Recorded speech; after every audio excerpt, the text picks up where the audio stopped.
Bonjour à tous, c'est François-Xavier Boulet pour vous présenter le décryptage consacré aujourd'hui à la crise de la main-d'œuvre dans les soins de longue durée.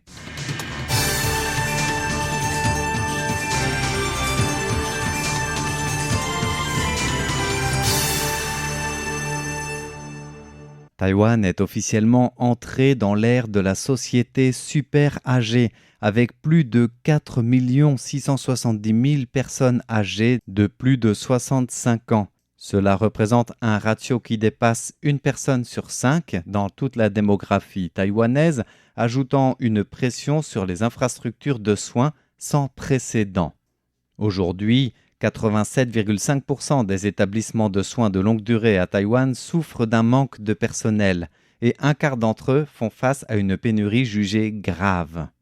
Parmi les profils les plus recherchés, ce sont les aides-soignants de première ligne qui représentent plus de 60% des besoins, suivis d'un personnel infirmier ou administratif. Dans les difficultés de recrutement, près de la moitié des employeurs mettent 3 à 6 mois pour pourvoir un poste d'aide-soignant ou d'aide à domicile à Taïwan. Nous parlons toujours ici bien sûr du secteur des soins de longue durée.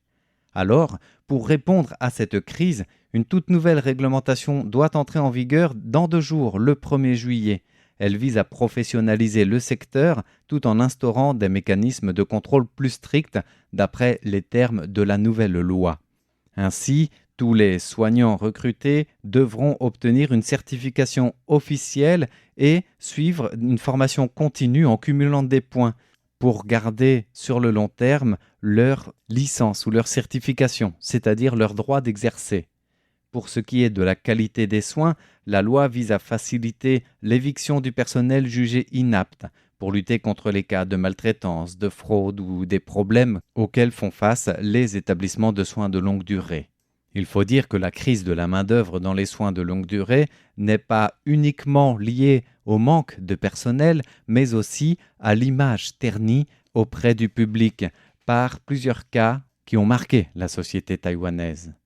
D'après la nouvelle loi, le personnel devra être enregistré auprès d'une seule institution pour centraliser la professionnalisation du secteur, garantir une meilleure traçabilité entre guillemets et protection des bénéficiaires de ces soins, qu'ils soient en institut ou qu'il s'agisse de soins à domicile. C'est d'ailleurs ce que nous explique en détail Zheng Rongshui, qui est porte-parole de la Banque de ressources humaines en ligne 1111, qui vient de publier une enquête d'opinion sur la situation des soins longue durée et du manque de personnel à l'aube de l'entrée en vigueur de la nouvelle loi. Ce nouveau règlement pour la formation, la certification et l'enseignement du personnel entre en vigueur dans 2 jours, soit le 1er juillet. L'un des points clés est de renforcer le mécanisme d'exclusion des personnels inaptes.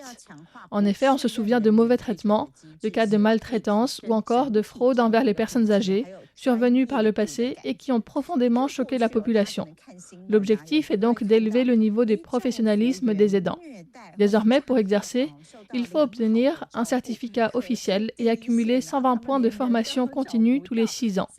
Cependant, le défi du programme Soins de longue durée 3.0 restera de trouver l'équilibre entre les moyens d'améliorer la qualité des soins tout en stabilisant les effectifs alors qu'on peine déjà à recruter.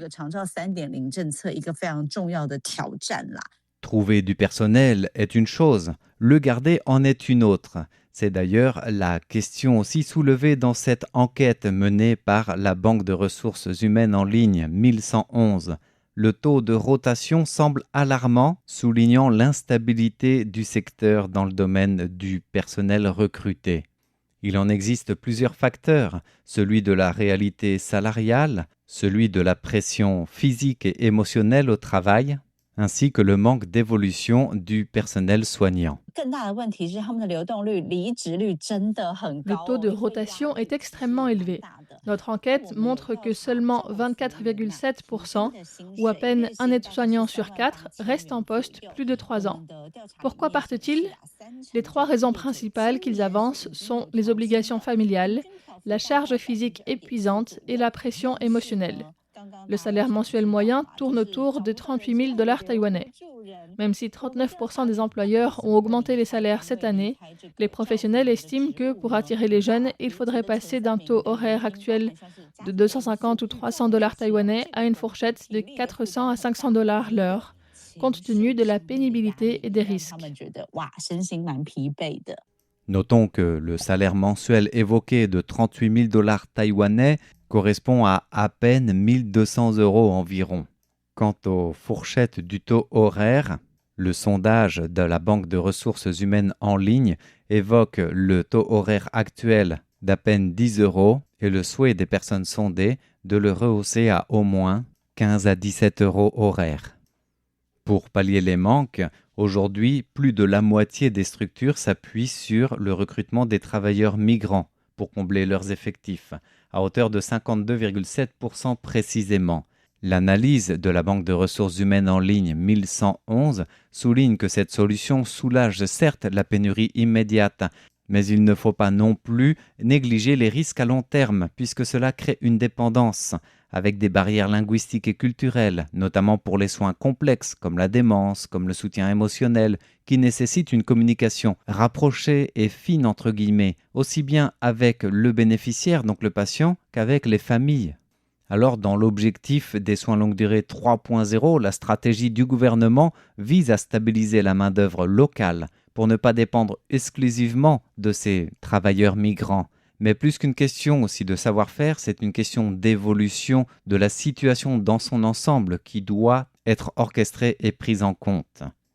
D'ailleurs, la porte-parole de la banque de données qui a réalisé ce sondage a aussi partagé plusieurs témoignages de terrain dans cette enquête qui montrent la face cachée du métier, entre guillemets, et qui montrent que la loi qui entrera en vigueur dès le 1er juillet ne répond pas non plus à toutes les attentes, en tout cas de cette face cachée du métier et des besoins urgents aussi des employés. Le témoignage de M. He est édifiant. Il travaille 10 à 12 heures par jour et doit rester joignable en permanence. Il raconte que certains bénéficiaires des soins ou des membres de leur famille traitent facilement les soignants comme des domestiques, des personnes à tout faire, parfois même avec un peu de mépris ou de discrimination. M. He a même mentionné l'existence de cas de harcèlement sexuel envers des soignantes. Un autre souvenir l'a particulièrement marqué, c'était pendant la pandémie de COVID-19. Une famille avait tellement peur d'être contaminée qu'elle refusait de rendre visite à son propre parent âgé et infecté. Ils l'ont littéralement abandonné aux mains de l'aide à domicile, qui a dû rester seul pour s'occuper de tout, ce qui dépasse ce pourquoi il était recruté. Son témoignage souligne qu'on parle souvent de la vulnérabilité des patients, ce qui est vrai et dont il faut prendre conscience. Mais il rappelle que les soignants de première ligne et les aides au domicile ont eux aussi un besoin urgent d'être protégés. Voilà pour la situation des aidants de première ligne et du manque cruel de main-d'œuvre pour les soins longue durée à l'heure de l'entrée en vigueur de la loi de renforcement de la filière de ces métiers du soin. Merci de votre écoute, c'était François-Xavier Boulet pour RTI.